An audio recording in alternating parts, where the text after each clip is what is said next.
Okay, this is a question which is a doubt of one student. Here the force versus distance is given between two adjacent atoms. So let us say that the two atoms, one is at x equal to 0 and other is at x equal to r. So this is atom A and atom B, and here we are plotting force versus the distance. Now this force is force on what? This is the force F is a force on B from A, and you can say that this force can be written as F vector is equal to F I cap, which means when this force is positive because it is above the R axis. So this part in which the force is positive, so this is positive, so force is in I cap on B from A, and so this B will get a force in I cap, means it is in this direction. So it's a repulsion force between A and B. On the other hand, if you say that no, the distance between A and B is somewhat larger, and the distance between A and B are these.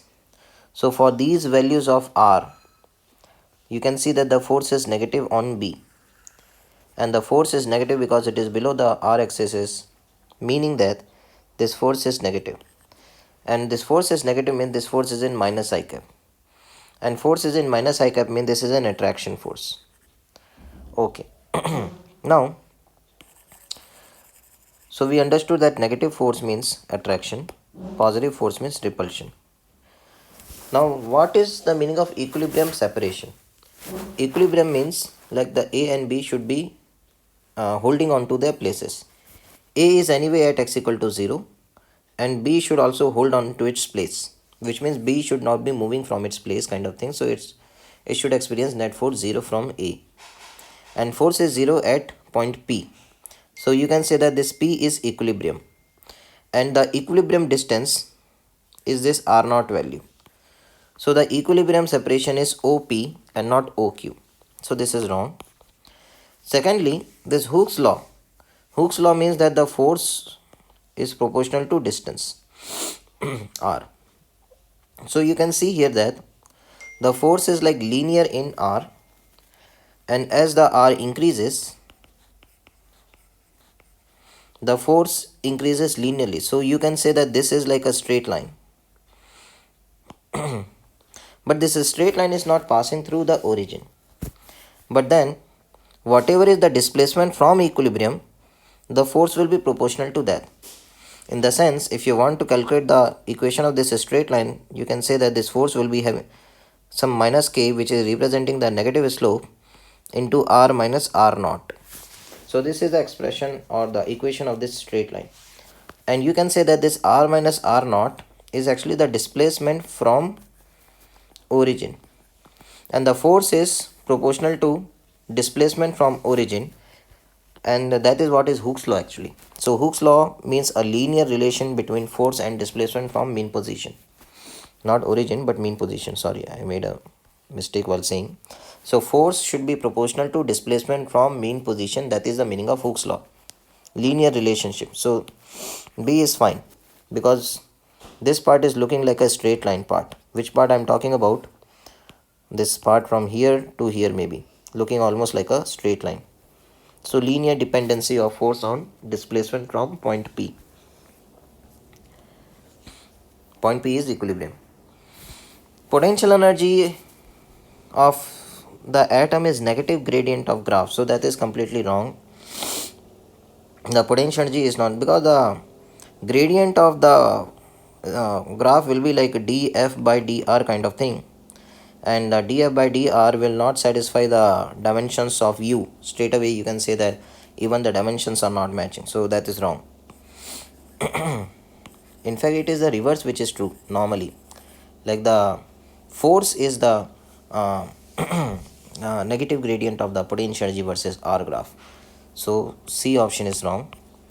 Coming to the option number D, the energy to separate the atoms is completely obtained from the area enclosed below the r axis.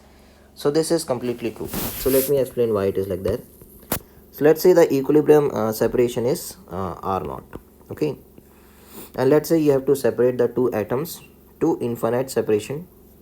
So what you are doing, you are gradually increasing the separation.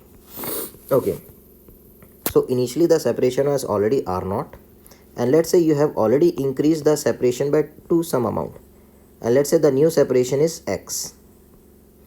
Okay, so if the new separation is X, but these two are attracting each other because the force is negative, and let's say the attraction force is some F1, and this is this F1 value, and if they are attracting each other, then let's say the atom 1 is anyway fixed at x equal to 0, and there is other atom which we have already made it reach x equal to x only, but there is a attraction.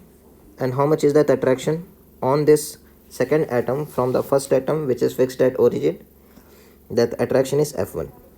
So we have to move this second atom which is right now at x equal to x against the attraction from F1. So we have to apply our own external force Fex, which will cancel out this F1. So while applying this F1 force, we have to displace it by dx amount to increase the separation by dx. So how much is the work done by us? Work done by us is F external into dx, which is equal to F1 dx.